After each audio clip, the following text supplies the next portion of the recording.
Hello and welcome back to my channel. Today I'm going to be doing a benefactor request of Kamasi, Washington rerun. And I just thought of another amazing benefactor benefit that I'm like, genius, why didn't I think of this before? So most of my videos when I record them, because I have such a large volume of videos I'm doing, a lot of them end up they're members only. They'll end up members only for sometimes weeks or even a month, okay? But then I was thinking, what would be really good for benefactors is if their videos released to the public within 3 to 5 days. That's what I think is a good amount. Because let it be members only for a few days, but not for 3 weeks, okay? So I think starting today, as of May 10th, 2026, benefactor requests get pushed out publicly within 3 to 5 days. I'll decide the right amount soon. Right now I'm 3 days seems good, but then I'm promising 3 days is not from when I record it, not from when they request it to me submitting it. I'm saying from when I finish the video, which is already prioritized because they're benefactors, it will go from members to public in a shorter period than a regular request, which I'll record, as I get to them, and then it will be in a queue of 3 to 5 videos get released today, but sometimes that means I have still a backlog of a month before your video comes out to the public. So I was like, oh, that's a really good reason to be a premium member on either YouTube or Patreon. And it's when they fill out the benefactor form. So if for some reason you're using the regular form and you are a benefactor, make sure you put your screen name. I know who you are mainly, but just put your screen name and you can be benefactor if you are using the wrong form. But anyway, that's just my little 10 cents to add. Today we're listening to Kamasi, Washington live on KEXP. These are always interesting, artistic kind of performances on KEXP. So let's see what this is.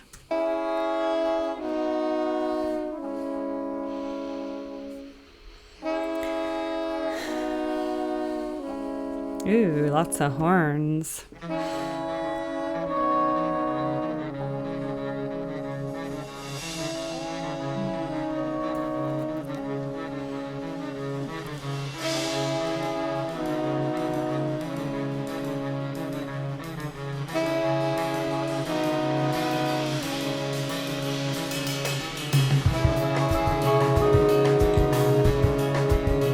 Groovy.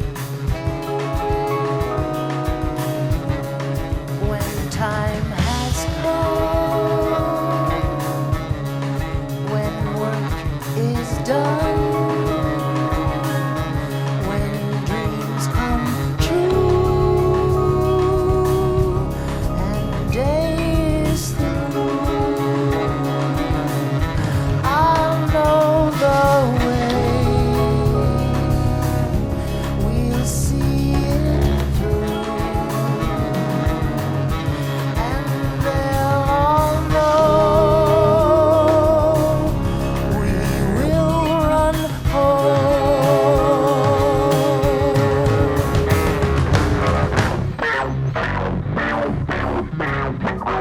What? A pedal effect on a bass?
So cool. He's using he's using the slider tool.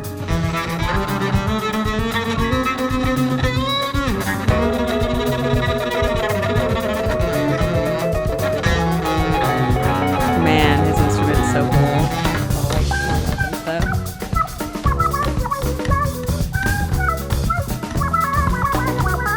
That's so good.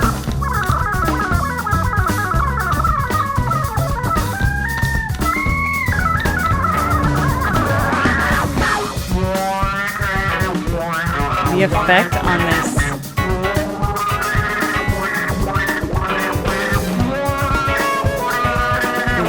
insane. I've never seen anything like that.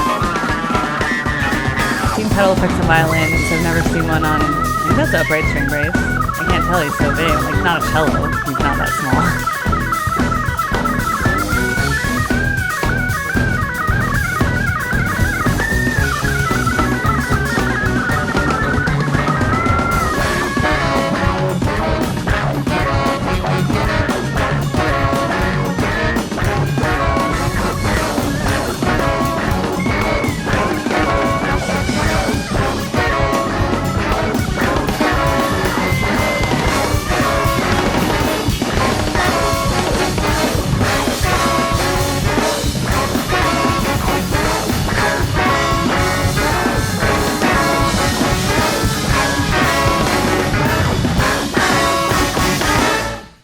Wow, that is insane. Okay, those people are like super amazing, talented.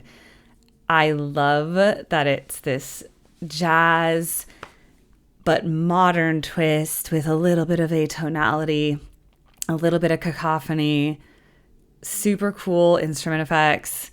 The putting the pedal on the bass, I think it can't be a cello. It's way too big. It looks smaller than like a concert bass. That's why I'm like hesitant, but on the other hand, he might be a really tall guy, so it's like looks small compared to him. Me next to an upright string bass, I mean, I'm 5'9", but it would still be like much bigger than me. You can't even, that's why most bassist, like concert bassist, whatever, string acoustic bass players are men, and they're tall. They're like 6'2" and taller, because it's just a huge instrument to navigate around. And I remember there was this one girl in my music school who was a girl and of average female height, like maybe like 5'5", and she was playing the upright bass, and it was like pretty cool to see. But it's rare because of physical limitations. Okay, but I wonder if it's like if there's two sizes. But anyway, putting the pedal on it is amazing. Like, just absolutely cool. And the little, the keyboard guy who has like multiple things, and the one that had the like the whammy slide pedal. The singer had a really cool voice. I think it's interesting there was singing at all, because it could have just been an instrumental jazz piece, but it ended up being with a song as well, because when you have singing, it becomes a song. So versus a piece, right? So there's the distinction. So she was singing in it too. I'm like, that's cool, because like so much of this would be more of an instrumental jazz fusion, modern, whatever you want to call it, and having a singer there. But her tone is really interesting too. So it's just a really cool soundscape. Super talented people, super great recording quality, really interesting stuff. Like, this should be as viral as Angine de Portrine, the microtonal weird Quebecois thing. Like, this should be as viral if people understood music. But they don't have weird costumes, and they're not doing microtonal repetitive cell stuff. But yet this is technically, like, I think these people are doing something cooler than Angine de Portrine, but that's okay. They are not wearing weird costumes with funny noses and painting their feet black and white. So, but this is it's also KEXP, by the way. KEXP has all the cool, like, indie stuff, whatever. Oh my gosh, the tag's still in here. Yeah, okay, I can't handle tags. Sensory. Okay, well, thank you so much for requesting that. And like I said, new thing, benefactor requests are going to go out to YouTube within like 3 days of like recording, instead of like a 3 to 4 to 5 week wait. I'm also trying to speed up my general roll so that things are only on a 3-week cycle, because I think 5 weeks is too long. That's just my personal, because I forget by the time it comes out. I'm like, wait, I forgot where I was when I recorded that, and when did I record that? And then I almost forget what I said, and then I have to watch it, which I like. I like watching my old videos and being like, oh yeah, I remember that. But I think a 3-week period would be better. And maybe if I can get it eventually to 2 weeks, I would try to do that as well. And if I can get it to 1 week, whoa, I'd be like really cool at that point. But I'd have to figure out my recording situation by then. All right. Thanks so much, guys. Bye.